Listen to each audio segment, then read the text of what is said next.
A graça e a paz, meus irmãos. Pode se assentar. Que alegria estar com vocês. Nessa oportunidade, depois de muitos anos, nós estamos nos reencontrando novamente. E eu sou grata a Deus, porque Ele nos reuniu aqui. 10 anos de Judá. Que bênção, gente. Que alegria estar com vocês, de verdade. Glória a Deus.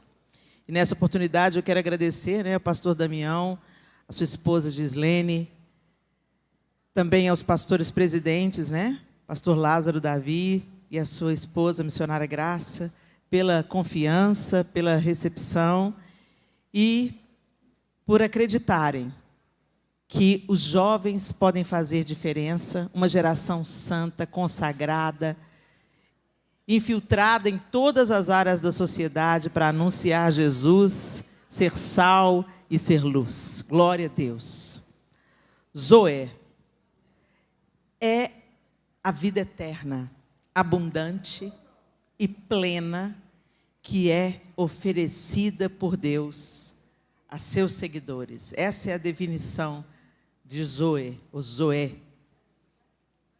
E Jesus, lá em João, capítulo 5, do 24 ao 26, ele diz assim: eu asseguro, quem ouve a minha palavra e crê naquele que me enviou, tem a vida eterna e não será condenado, mas já passou da morte para a vida.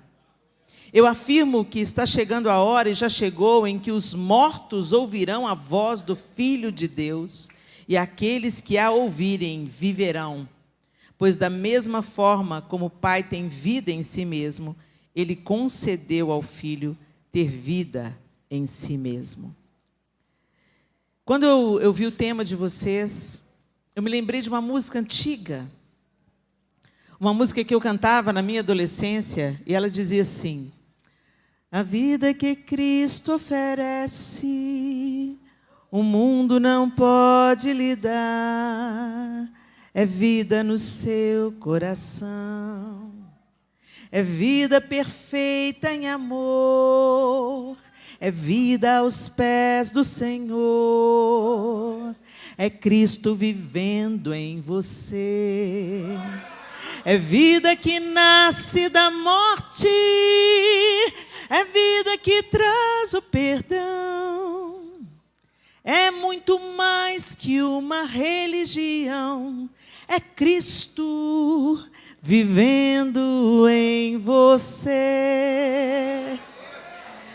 Gente, se a gente pensar que nós fomos selados com o mesmo Espírito que ressuscitou Jesus dos mortos, a gente entende que vida é essa que pulsa dentro de nós. Eu queria que você abrisse a sua Bíblia comigo em Atos capítulo 7. Atos capítulo 7. E nós vamos ler a partir do verso 54, e depois nós vamos virar a página e passar para o capítulo 8 também, ok? Então, Atos capítulo 7. Esse capítulo 7 de Atos, ele descreve o apedrejamento de Estevão. Estevão, um diácono da igreja primitiva, foi acusado injustamente de estar falando mal de Moisés, falando mal do templo, como todas as narrativas falsas. Quando a gente vê os apedrejamentos, os assassinatos dos discípulos, a perseguição, a intolerância era contra Jesus. O fato deles carregarem Jesus. Mas sempre tinha uma narrativa mentirosa por trás disso. Sempre, quando você vai investigar de que acusavam aqueles que foram mortos, aqueles que foram martirizados por amor a Cristo, sempre era uma mentira, uma notícia falsa. Então, por exemplo, quando eles prendem Paulo, Pedro, em outras situações, ele está falando que eles estão provocando um alvoroço, um tumulto. Mas o tumulto, porque o povo estava dando glória a Deus, porque alguém tinha sido curado, alguém tinha sido liberto, o evangelho estava sendo expandido, e eles não queriam. Então, se construía. Paulo, quando, por exemplo, está na cidade de Éfeso, os comerciantes da cidade se juntaram contra ele. Por quê? Porque o comércio das imagens, das estatuetas de Diana estava sendo comprometido, porque o povo estava conhecendo a verdade, abandonando a idolatria. Então, na verdade, não tinha nada, Paulo não estava fazendo nada de errado, mas estava prejudicando o comércio das estatuetas. Então, se monta uma narrativa falsa. Gente, a perseguição dos últimos dias vai ser isso. Vão falar toda mentira e muita gente vai ser presa por causa de mentira. Está pronto? Você está pronto aí? Então vamos lá. Estevão, não diferente disso, um homem santo, um homem justo, um homem vivendo segundo a vontade de Deus. E esse capítulo 7 é a defesa de Estevão. E se você não entendeu o Evangelho, se você não entendeu que Cristo está sendo anunciado desde o Antigo Testamento, você tem um resumo nesse capítulo 7. Estevão dá um resumo brilhante sobre como desde os profetas, como desde Abraão, estava sendo anunciado que Jesus viria e que Jesus veio cumprir tudo o que havia sido falado sobre ele em todo o Antigo Testamento. Então é um texto fascinante. Mas a partir do verso 54, nos é apresentado um personagem. Vamos lá. Ouvindo isso, ficaram furiosos depois da defesa de Estevão. Aqueles que estavam ouvindo a sua defesa, todos eles religiosos, guardadores da lei, todos eles buscando fazer o que era certo, o que era correto. Ouvindo isso, ficaram furiosos e rangeram os dentes contra ele. Mas Estevão, cheio do Espírito Santo, levantou os olhos para o céu e viu a glória de Deus e Jesus em pé, à direita de Deus. E disse: vejo os céus abertos e o Filho do Homem em pé, à direita de Deus. Mas eles taparam os ouvidos e, dando fortes gritos, lançaram-se todos juntos contra ele. Arrastaram-no para fora da cidade e começaram a apedrejá-lo. As testemunhas deixaram seus mantos aos pés de um jovem chamado Saulo. Enquanto apedrejavam Estevão, este orava: Senhor Jesus, recebe o meu espírito. Então caiu de joelhos e bradou: Senhor, não os consideres culpados deste pecado. E tendo dito isso, adormeceu. Continua no Atos 8. E Saulo estava ali, consentindo na morte de Estevão. Naquela ocasião, desencadeou-se grande perseguição contra a igreja em Jerusalém. Todos, exceto os apóstolos, foram dispersos pelas regiões da Judéia e de Samaria. Alguns homens piedosos sepultaram Estevão e fizeram por causa dele grande lamentação. Saulo, por sua vez, devastava a igreja, indo de casa em casa, arrastava homens e mulheres e os lançava na prisão. Os que haviam sido dispersos pregavam a palavra por onde quer que fossem. Indo Filipe para uma cidade de Samaria, ali lhes anunciava o Cristo. Quando a multidão ouviu Filipe e viu os sinais milagrosos que ele realizava, deu unânime atenção ao que ele dizia. Os espíritos imundos saíam de muitos, dando gritos, e muitos paralíticos e mancos foram curados. Assim houve grande alegria naquela cidade.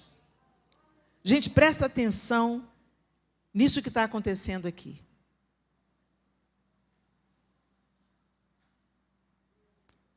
Estevão estava sendo apedrejado. E aí, um personagem aparece. Um jovem chamado Saulo. A Bíblia não diz quantos anos Saulo tinha, mas deixou bem claro que ele era jovem. Um jovem zeloso da lei. Saulo tinha um zelo assassino. Ele achava que ele estava tão certo, guardião da lei, que ele odiava quem apontava Jesus como o Messias de Deus. O texto está dizendo para a gente, e olha que contraponto interessante, gente. Todos aqueles homens que estavam ouvindo a defesa de Estevão, eles eram religiosos, gente? Hein? Eles eram religiosos. Era a elite religiosa de Jerusalém. Eram os fariseus, os doutores da lei. Eles estavam interrogando, questionando o que Estevão estava fazendo, que história é essa, aquela que ele estava pregando, inventando narrativas. Eles eram religiosos, guardiões das leis mosaicas. Era gente com a vida direitinho. Era gente com a vida aparentemente reta, honesta. Porque a lei é boa, eles estavam guardando os mandamentos. Certo ou errado? Mas olha que coisa interessante. Além dos falsos testemunhos para conseguirem acusar e condenar Estevão, o texto disse para a gente que quando Estevão falou aquelas coisas que eram verdades, que confrontavam, ali quando Estevão está se defendendo, eles constatam, esse cara sabe o que ele está falando. Esse jovem está sabendo o que ele está falando. Ele está falando de toda a lei. E, gente, era irrefutável o que Estevão estava falando. Ele estava pondo em contraponto o que a lei profetizou e que Jesus estava cumprindo, tinha cumprido. Era irrefutável. Mas quando eles ouviram a verdade, ao invés deles sucumbirem à verdade, deles procurarem mais pela verdade, eles odiaram Estevão. O texto que a gente acabou de ler começa dizendo, ouvindo isso, ficaram furiosos e rangeram os dentes contra ele. E mais em contraponto, Estevão cheio do Espírito Santo. Gente, a gente ter uma religião não significa que a gente tenha a vida de Deus dentro de nós. E a evidência disso é esse grupo de pessoas aqui. Eles conheciam a Bíblia, a Torá, de capa a capa, eles conheciam toda a lei, e não apenas conheciam, mas punham a lei em prática. Mas não tinha vida. Não tinha vida. É nesse aspecto que o apóstolo Paulo mais tarde foi dizer que a letra mata, mas o Espírito vivifica. Não é sobre demonizar o estudo das Escrituras Sagradas. Não é sobre não saber a lei. Não é sobre isso que ele está falando. Ele está falando que você pode fazer todo o seu esforço para ser bonitinho, mas está morto nos seus delitos e nos seus pecados. Gente, nós não podemos salvar a nós mesmos. Por isso que nós precisamos de Jesus Cristo.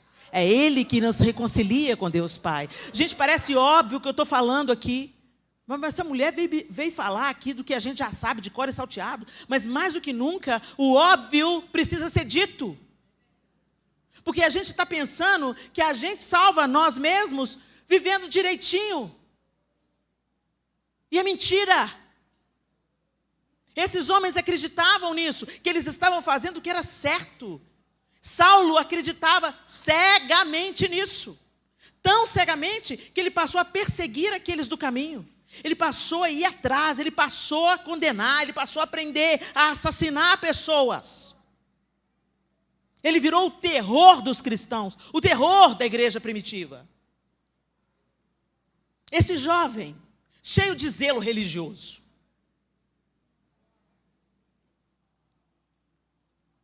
e aí, como a gente, logo depois da morte de Estevão, começou um barulho, começou um movimento de perseguição contra a igreja, e a igreja foi dispersa. Mas olha o que a vida faz. Olha o que a vida faz. Onde você está cheio do Espírito Santo, onde você vai, muda. Onde você vai, é transformado. Eles não ficaram aprisionados no coitadismo, no vitimismo. Ai, nós fomos perseguidos. Ah, nós fomos dispersos. Ah, só os apóstolos puderam ficar em Jerusalém. Ai, de nós. Ai, coitadinhos de nós. Que injustiça. Não foi isso. Desencadeou-se grande perseguição contra a igreja em Jerusalém. Todos, exceto os apóstolos, foram dispersos pela região da Judéia e de Samaria. Alguns homens piedosos enterraram Estevão, fizeram lamento. Saulo, por sua vez, devastava a igreja. Ali começou a evidência do carrasco, Saulo. Cego pelo seu zelo religioso. Indo de casa em casa, arrastava homens e mulheres. Aí entra a vida. Os que haviam sido dispersos pregavam a palavra por onde quer que fossem. Às vezes a gente pensa que a gente está sendo expulso de um lugar, e é para a gente ficar se lamentando e perguntando para Deus: por que, Deus? Por que eu estou sendo perseguido? Por que essa turma não está me aceitando? Por que no trabalho eu fui mandado embora? Oh, Deus! Se você tem a vida de Deus, por onde você for, a vida vai com você. E foi exatamente o que aconteceu. Eles foram dispersos. Talvez aqueles perseguidores da igreja de Jerusalém pensaram: yes, vencemos, dispersamos. Não, eles não dispersaram, eles só espalharam. Espalharam o evangelho. Porque aí Filipe foi parar lá em Samaria e começou a anunciar a verdade, começou a anunciar o evangelho, e as pessoas começaram a crer, a receber o Espírito Santo, a serem libertas dos demônios. E aí lá em Jerusalém, quando os apóstolos ouviram falar do que estava acontecendo, já foi João e Pedro impor as mãos sobre o povo que estava recebendo o Espírito Santo e sendo batizado, para eles receberem o Espírito Santo. Então, quando parece que o diabo está vencendo, a morte nunca vai vencer a vida. Vocês entenderam? Para aqueles que são nascidos de novo, para aqueles que têm Zoe, para aqueles que têm a vida de Deus. Muito bem. Aí a gente começa a ver todo esse movimento de Saulo, seu zelo equivocado, perseguindo a igreja. E aí a gente vai lá para o capítulo 9 de Atos. Vira mais uma página.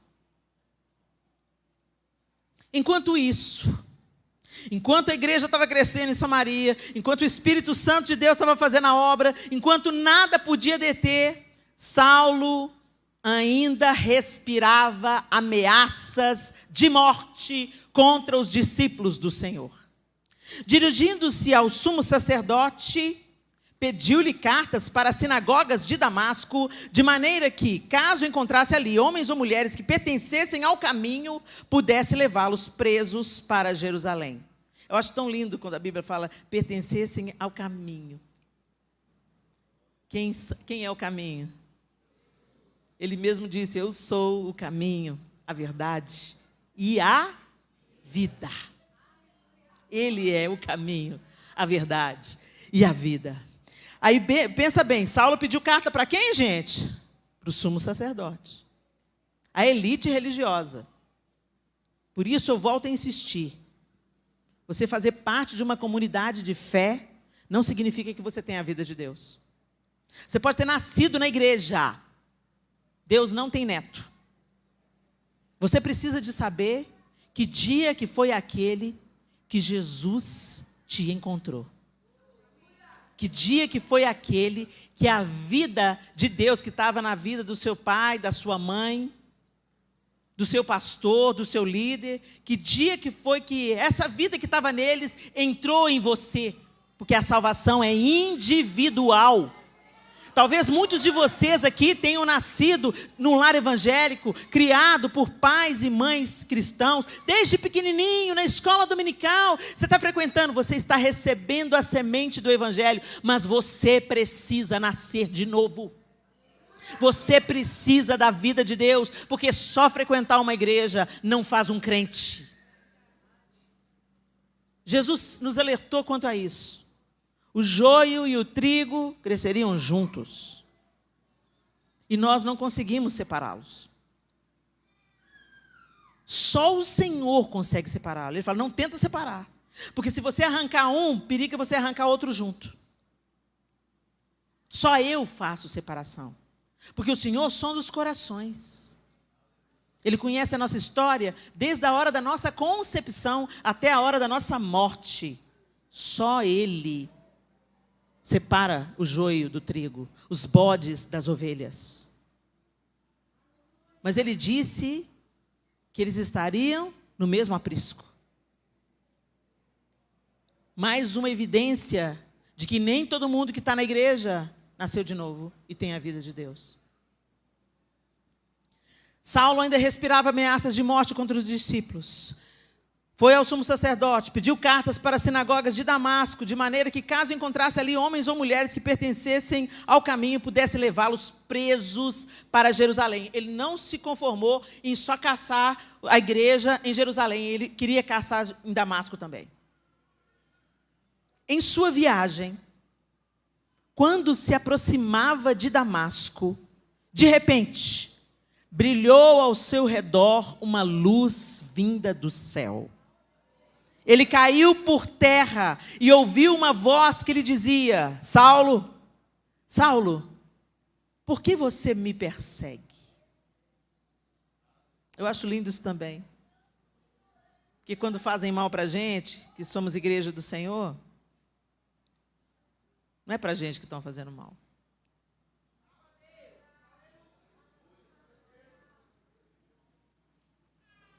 Ele caiu por terra e ouviu uma voz que lhe dizia: Saulo, Saulo, por que você me persegue?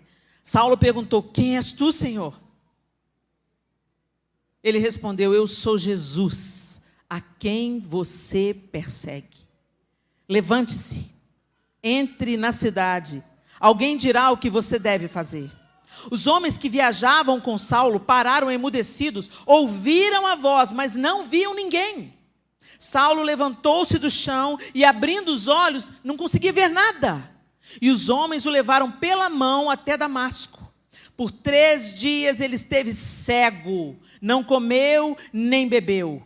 Em Damasco havia um discípulo chamado Ananias. O Senhor o chamou numa visão. Ananias, eis-me aqui, Senhor, respondeu ele. O Senhor lhe disse: vá à casa de Judas, na rua chamada Direita, e pergunte por onde um homem de Tarso chamado Saulo.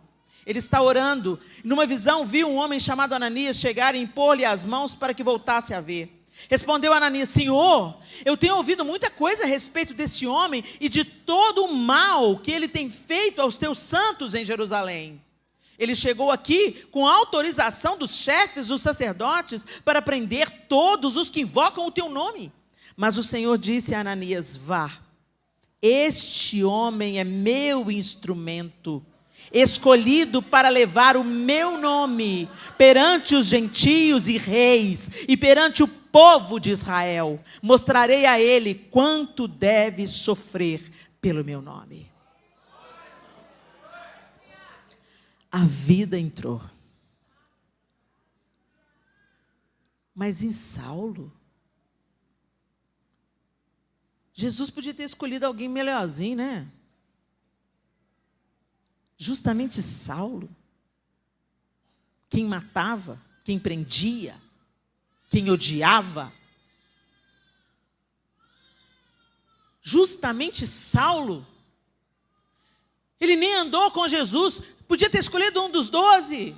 Não teve lá aquela revelação para Pedro, no lençol, para expandir o evangelho para os gentios. Deus levantou Saulo. Não é sobre nós, meus irmãos. Não é sobre a nossa condição. Quando a gente vai lendo toda a Escritura Sagrada, a gente vai ver que Deus escolhe os que não são nada. Os que não são de nobre nascimento. Quando a gente olha para Moisés, é tão interessante, mas peraí, Helena, Moisés era um grande libertador. Moisés foi criado na casa de Faraó. Moisés aprendeu, ele foi educado em toda a ciência dos egípcios, que eram a elite. Pois é, ele era tão cheio de si, que na primeira vez que ele foi visitar o seu povo, acabou matando um homem.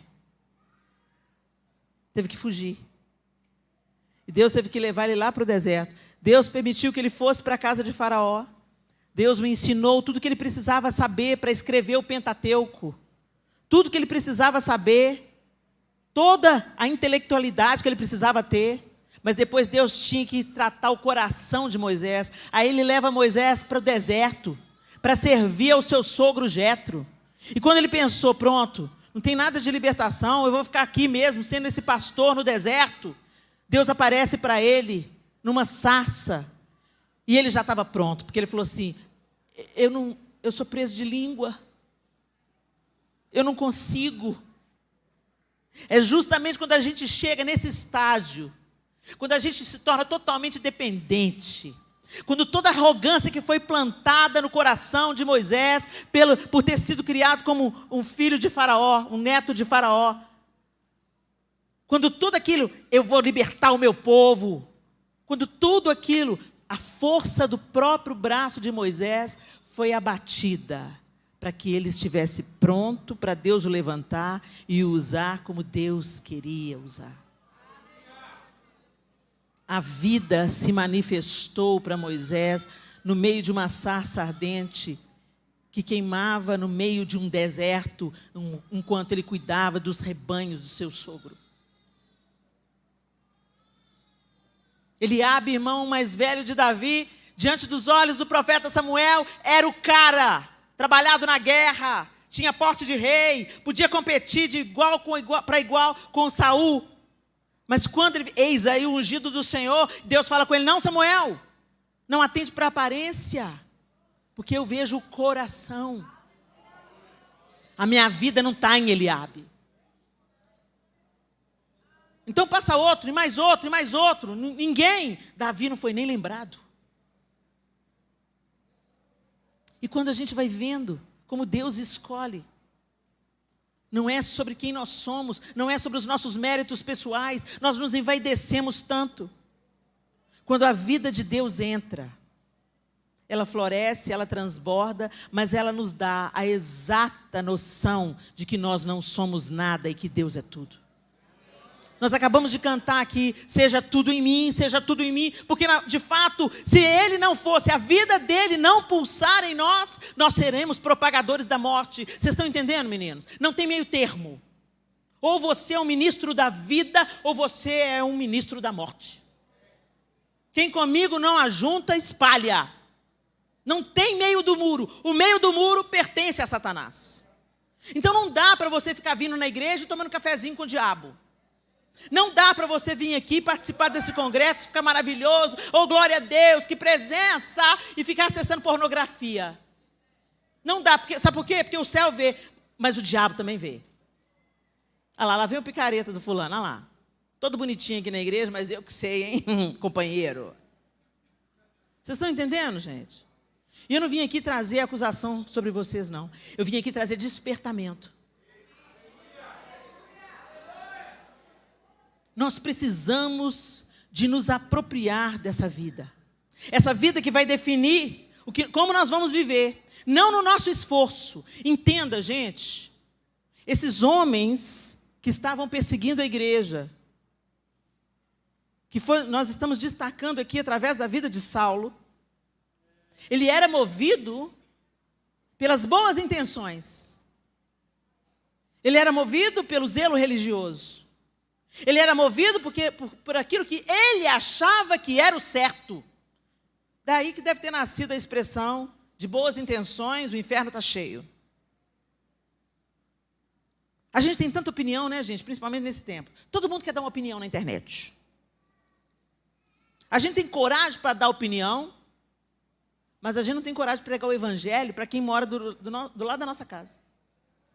Somos tão ousados para falar de tudo que a gente acha que é certo e errado, mas não somos ousados para deixar o Espírito Santo se dilatar em nós e fazer o que Ele quiser fazer, inclusive pagar uns micos de vez em quando.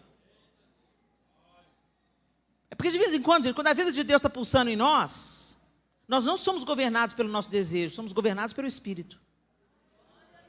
E aí, de vez em quando, a gente faz umas coisas, né? Paga uns micos.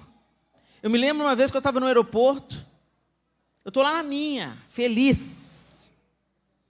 Aí, Deus falou comigo assim, tá vendo aquela moça ali? Vai lá cantar para ela. Imagina uma estranha, nunca vi na vida, num aeroporto cheio de gente. Vai cantar para ela? Gente, a mulher vai pensar que eu sou louca. Vai cantar para ela, isso é coisa da minha cabeça. Gente, nunca a sua cabeça, a sua carne vai mandar você ir lá se expor ridículo para exaltar o nome de Deus. Nunca. Então quando você falar assim, isso é coisa da minha cabeça, não é não. Que a sua carne quer conforto, quer poder, quer influência. Mas o Espírito, às vezes, te leva para o lugar do constrangimento, da obediência. E aí eu resistindo, né? Não, isso é coisa da minha cabeça. E o Espírito Santo, ó, vai lá cantar para a mulher. Vai lá cantar para a mulher. Eu falei, Senhor, se é o Senhor mesmo que está falando, se é o Senhor, está todo mundo em pé nesse aeroporto, o lugar, todo mundo tomado. Se é do Senhor, o Senhor vai abrir um lugar do lado dela. Gente, eu não acabei de falar dela, a pessoa que estava do lado levantou. Ai, meu Deus. Eu falei assim, agora tem que ir, né? Agora eu estou lascado, agora tem que ir. Aí eu levantei do meu lugar e sentei do lado dela. Ela já deve ter achado estranho, né? Porque essa moça já estava sentada lá, veio aqui sentada do meu lado, né? Aí eu respirei fundo e... Oi, tudo bem? Ela... Tudo bem. Me olhou assim com aquela cara, disse, te conheço? Aqui, eu não sei no que você acredita, mas Deus mandou eu cantar uma música para você. Deus mandou? Só pode ser ele, porque da minha cabeça não ia sair uma ideia dessa não, moça. Ela olhou bem nos meus olhos e falou assim, pode cantar. Não tenha sobre ti um só cuidado, qualquer que seja, pois somente um seria muito para ti. É meu, somente meu, todo trabalho. E o teu trabalho é descansar em mim. Eu nunca vou esquecer do rosto dela quando eu cantei. É meu todo o trabalho, o teu trabalho é descansar em mim. As lágrimas começaram a correr grossas no rosto dela. O povo do aeroporto olhando meio assim, quem estava perto, né? Imagina, você senta uma mulher, começa a cantar para ela. Eu estava cantando baixinho, mas ela começou a chorar. E eu continuei cantando. Não temas quando, enfim, tiveres que tomar decisão. Quase que ela faz. Quase. Sabe? Veio uma presença santa sobre nós duas. Quando eu acabei de cantar, ela enxugou as lágrimas e falou assim, foi Deus mesmo que eu precisava de ouvir isso. Que música é essa? De onde você é? Eu falei, eu estou indo para Belo Horizonte. Ela é mesmo? Eu também. Aí eu falei assim, como é que é o seu relacionamento com o Senhor? E ela falou assim, eu creio em Deus. Eu falei assim, você precisa de buscar um relacionamento com Ele. E aí eu falei com ela, falei de que igreja eu era. Falei assim, vai lá fazer uma visita para a gente. Mas, sobretudo, compra uma Bíblia com uma linguagem acessível, uma linguagem fácil. Tem a NVT, a NVI, lê. Estou falando para vocês agora. Tem a NVT, a NVI. Às vezes as pessoas começam a ler a Bíblia, dá um sonão, né? Muitas vezes porque você não entende a linguagem. Tem umas palavras que não estão muito no nosso vocabulário. Usa a nova versão internacional, usa a nova versão transformadora. Você vai entender as Escrituras Sagradas e isso vai mudar a sua maneira de viver. E naquele dia eu falei para ela, compra uma Bíblia de uma linguagem acessível. Procura uma igreja. Ela falou assim, já me convidaram para ir na igreja. Eu falei assim, por que você não aceitou? Ela falou, longa história. Longa história que eu nunca vou saber. E eu não preciso saber. Porque eu fiz o que Deus mandou eu fazer. É assim que o Espírito Santo quer que a vida de Cristo pulse em nós. Não apenas para a gente desfrutar da sua beleza, da sua presença. É uma delícia a gente estar num ajuntamento como esse, num congresso como esse.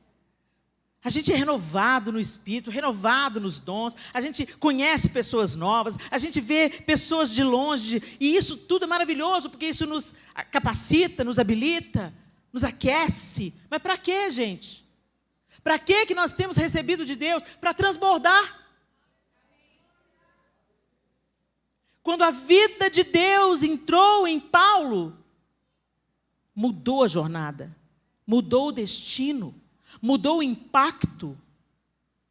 Gente, a vida de Paulo está nos impactando aqui no século 21. Eu tenho certeza absoluta que Paulo não tinha a menor noção de que quando ele estava escrevendo a carta para a igreja na Galácia, quando ele estava escrevendo a carta para a igreja em Roma, quando ele estava escrevendo a carta aos Coríntios, ele não tinha ideia de que essas mesmas cartas nos moderariam a nossa maneira de nos santificar na vida aqui no século 21. Porque o que Deus faz é infinitamente mais. Nem sempre a gente vai ter noção, nem sempre a gente vai ter acesso aos frutos, mas confia, quando a vida de Deus entra, ela muda tudo ao nosso redor. Não é só sobre nós, não é só sobre a nossa vidinha, a nossa família, o nosso próprio umbigo. A vida de Deus tem que transbordar. O mundo está em trevas, confusão, divisão. E é hora da luz de Cristo brilhar. Quanto mais escuro está, mais a necessidade da luz e mais fácil da luz brilhar, tá? Porque se a gente ficar num breu absoluto, você não precisa de um canhão. Se você está num breu absoluto, mas você acende um palito de fósforo, uma única vela, a escuridão é quebrada completamente. Não há mais 100% de escuridão. Onde tem uma vela acesa, uma lâmpada acesa, um palito de fósforo flamejante, não há mais escuridão. Muito pelo contrário, aquela luz se torna uma referência. Ninguém estava vendo nada, agora todos os olhos se voltam. Não é sobre o nosso tamanho, não é sobre seguidores no Instagram, não é sobre números, não é sobre quantidade, é sobre o poder da vida de Deus em nós, transbordando na vida de todo mundo que Ele, em sua soberania, colocar no seu caminho. A gente está querendo ir para a África, ser evangelista para multidões. Seja fiel na sua casa. Seja um bom mordomo do Senhor na sua casa. Tem gente que é uma gracinha na igreja, e em casa é o cão chupando manga. Eu vou lá para o congresso de jovens. Ô minha filha, mas você podia me dar uma força aqui, lava essas vasilhas aqui, mãe. Eu tenho um chamado. Se o seu chamado é pegar no microfone e não pegar numa vassoura, querido, você está equivocado. Chamado é você ser uma bênção em qualquer lugar. Fazendo e servindo onde há necessidade. Onde há necessidade, onde há morte, onde há flagelo, onde há escuridão, é o lugar onde nós estamos sendo convocados para ser luz. Jesus sabia disso. Ele olhou bem para Saulo e falou, todo esse potencial, hein? Todo esse zelo, toda essa disposição de perseguir, eu vou transformar para virar disposição para pregar o meu evangelho. E fala sério, a gente não viu isso? Naufrágios, morte, perseguição. Em Coríntios, ele descreve quantas coisas ele sofreu por amor a Cristo. Deus te deu um temperamento. E às vezes você pensa assim, vida, ó céus, ó azar, eu sou tão falastrão, eu sou tão temperamental, eu sou tão tímida, eu não falo nada. Por que Deus me fez assim? Quando a vida de Deus entra, ela vivifica o seu temperamento. Mas ela não muda o seu temperamento. Ela muda o seu caráter. Mas o temperamento, ele faz parte daquilo que Deus vai usar na sua vida para cumprir aquilo que Ele quer que cumpra. Saulo não deixou de ser obstinado, dedicado, intenso. Deus usou tudo isso para a glória do nome dEle. O que fez a diferença? A vida de Deus entrou. A vida de Deus fez as escamas caírem dos olhos de Paulo. A vida de Deus mudou o destino de Paulo. A vida de Deus transbordou na vida de Paulo e está atingindo a nossa vida aqui. Tantas centenas de anos depois. Será que é essa vida que está acontecendo em nós? O próprio apóstolo Paulo, na sua carta aos Gálatas, ele diz, no capítulo 2, verso 20, eu fui crucificado com Cristo. Assim, já não sou eu quem vive, mas Cristo vive em mim. A vida que agora vivo no corpo, vivo-a pela fé no Filho de Deus que me amou e se entregou por mim. A vida que eu vivo no corpo. Em outras ocasiões, a gente podia aqui, a gente ficar fazendo uma explanação gigante sobre a vida de Paulo, cheia de detalhes, e eu te encorajo a ler as cartas de Paulo depois dessa mensagem. Vai ler as cartas. Começa ali em Romanos e vai lendo. E vai vendo tudo que Deus derramou na vida desse homem e através da vida desse homem, desde aquele dia que ele foi derrubado. Às vezes a vida de Deus entra num momento radical. A vida de Deus entra para quebrar a morte e a escuridão, e às vezes o golpe é forte. Às vezes a vida de Deus entra no meio de um luto, no meio de uma crise. Mas em nome de Jesus, meus irmãos, que nós deixemos a vida de Deus entrar. Porque sem ela, nós seremos agentes de morte. Nós vamos matar com as nossas atitudes, nós vamos matar com o nosso mau testemunho, nós vamos matar com as nossas palavras, nós vamos matar atrás do zelo religioso. Talvez você conheça alguém que é tão religioso, tão rígido, mas que ao mesmo tempo está morto. Não valoriza o que Deus valoriza. Não cuida bem da família. Negligencia os fundamentos básicos do cristianismo, que é o amor ao próximo. É um poço de incoerência, como Saulo era. Um poço de incoerência. Mas ainda que nós estejamos cegos no nosso zelo, e eu vou falar, gente, porque eu já estive muito nesse lugar. Um sinalzinho para você identificar aí na sua vida é quando você se acha melhor do que alguém. Quando você se acha mais santo do que alguém, mais puro do que alguém. Eu quero te dizer uma coisa, você está sendo sutilmente enganado. Por isso que o próprio apóstolo Paulo diz, quem pensa, está de pé, cuide para que não caia. O pior equívoco é o equívoco da falsa espiritualidade. A gente ora, a gente jejua e a gente começa a se envaidecer. Nossa, hein? Eu oro, eu jejuo, eu venho na vigília.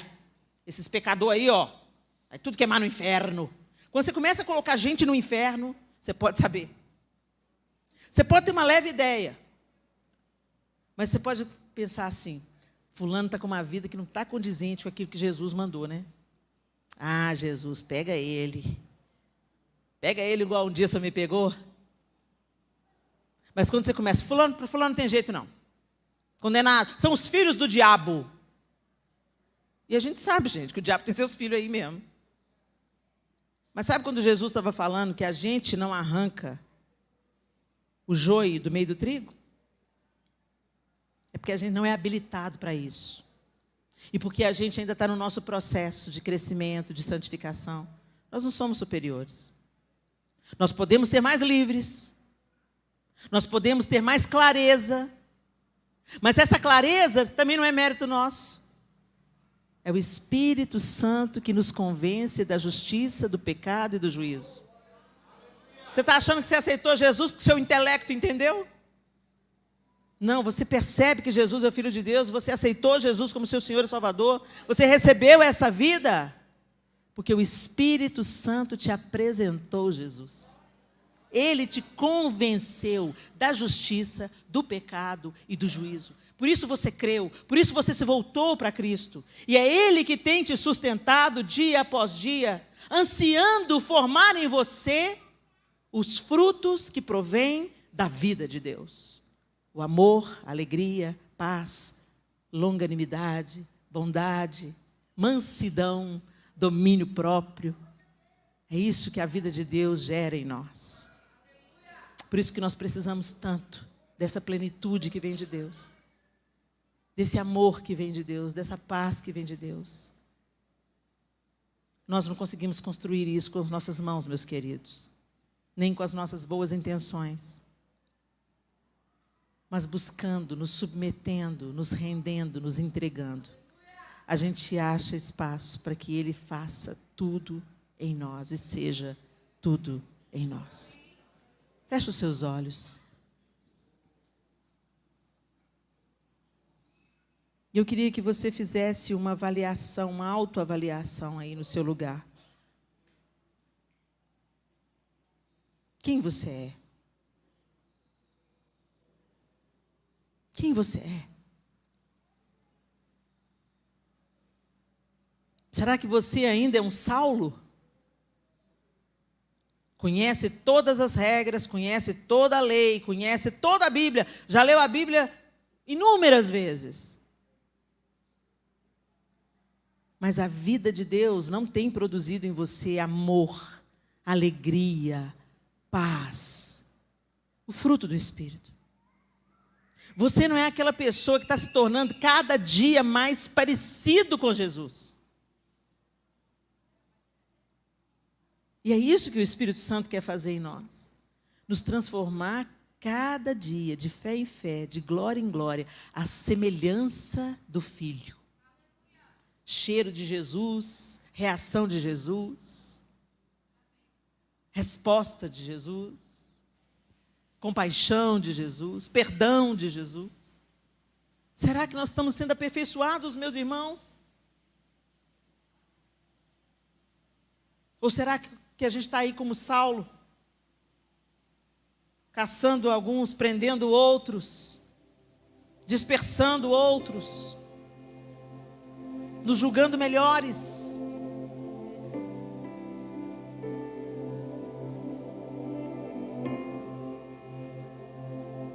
Na carta aos Romanos ele diz: portanto agora já não há condenação para os que estão em Cristo Jesus. Porque por meio de Cristo Jesus, a lei do Espírito de vida me libertou da lei do pecado e da morte.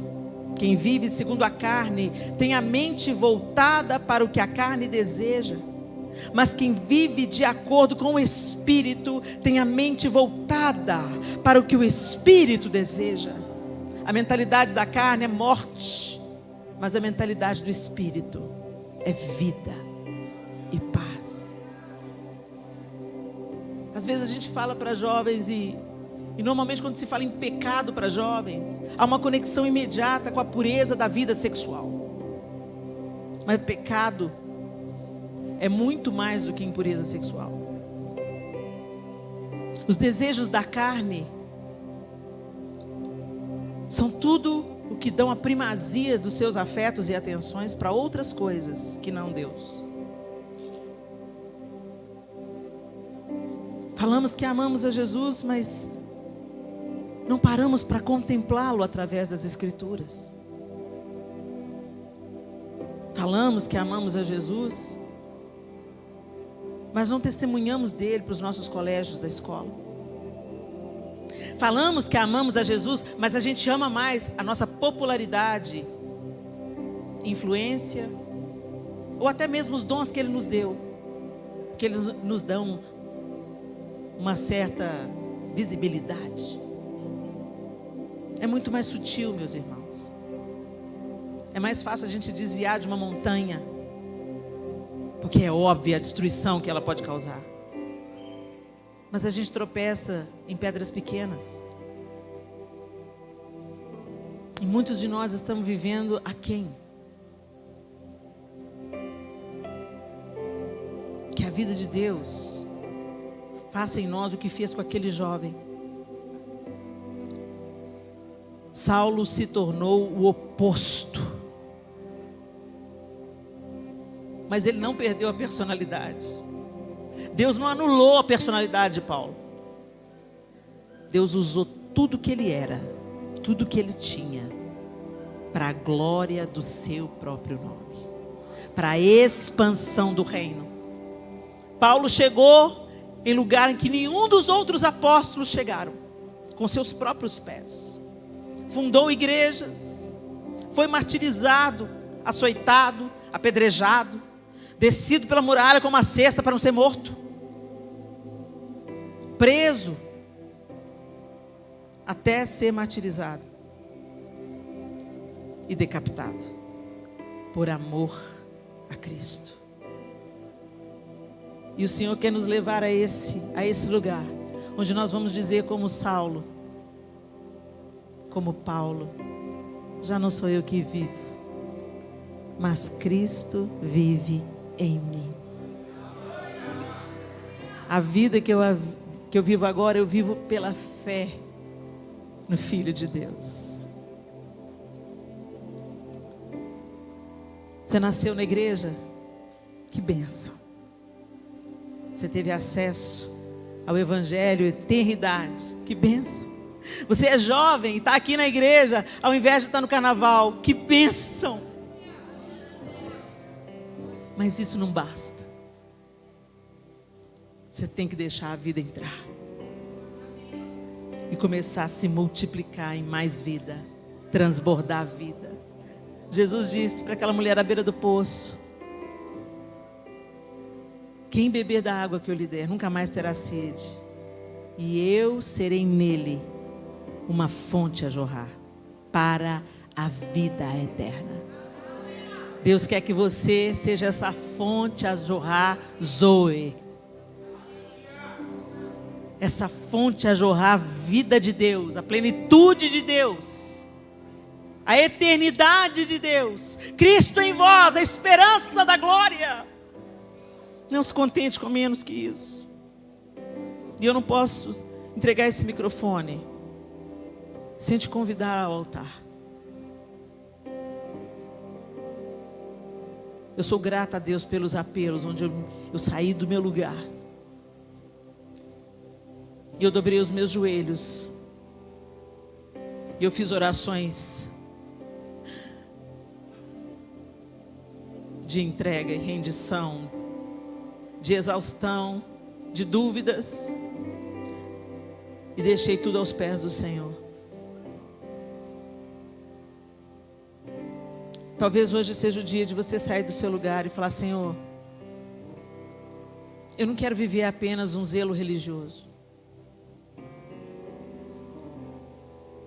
Eu não quero ficar focado no pecado do fulano e do ciclano. Eu quero que a vida do Senhor entre em mim, me modifique e transborde onde o Senhor quiser transbordar.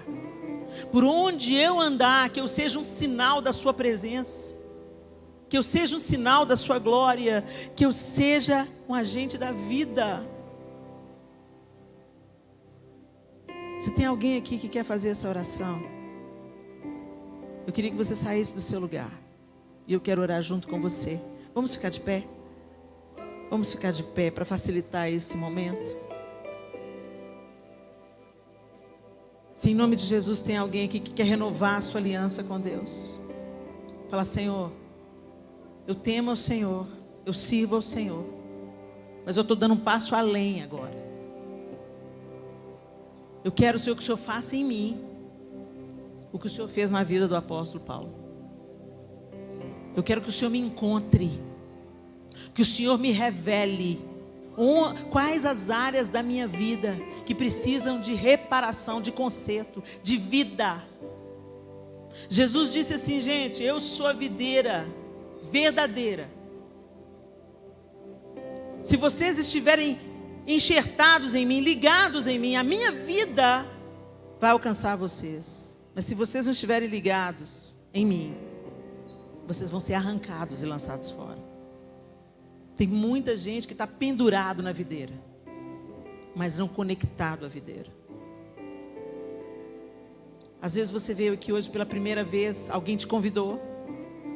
Você acredita em Deus, você acredita que Jesus é o Filho de Deus, mas você nunca fez uma oração de entrega. Você nunca falou: Jesus, eu quero que a sua vida entre em mim. Que o Senhor leve embora a morte e traga para mim a tua vida, que é abundante, que é recomeço, que é regeneração. Se nós temos alguém aqui, nos dois casos, alguém que está entregando a sua vida a Jesus, ou alguém que está renovando a sua aliança com Ele, dizendo: eu quero ir além, Senhor. Eu quero que a sua vida transborde. Eu quero ser uma bênção na universidade. Eu quero ser um sinal do Senhor na minha casa. Eu quero ser um sinal do Senhor para a minha família que ainda não crê no Senhor. Vem com a sua vida, Deus, e transborda em mim. Desentulhe, Senhor. Às vezes a fonte que o Senhor colocou um dia em mim está tão entulhada com a minha vontade, com os meus prazeres, com as minhas prioridades. Mas eu preciso, Senhor, que a sua fonte de água viva, que um dia foi colocada em mim, que ela jorre sem detença e alcance aqueles que o Senhor quer alcançar. Vocês podem vir? Em nome de Jesus.